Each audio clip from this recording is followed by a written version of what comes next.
Hi guys! Welcome back! Kung gusto nyo mag-tourist sa Japan, ito po yung requirements na kailangan nyong isubmit sa agency.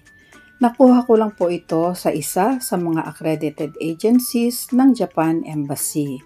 Hindi po ako connected in any way sa kanila. Para po sa hindi pa nakakaalam, matagal na po na accredited agency na ang nagpa-process ng mga requirements para sa application ng visa papuntang Japan.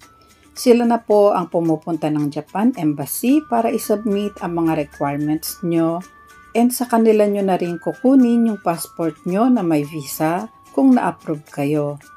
So sa mga accredited agencies na po kayo makikipag-coordinate. As far as I know, kung wala po kayong sponsor, make sure na meron kayong enough funds para masuportahan ang inyong pagtutour sa Japan. Kailangan nyo po maipakita sa inyong bank or employment or self-employed documents na meron kayong financial capability. Okay? Thank you guys for watching and see you again soon. Bye!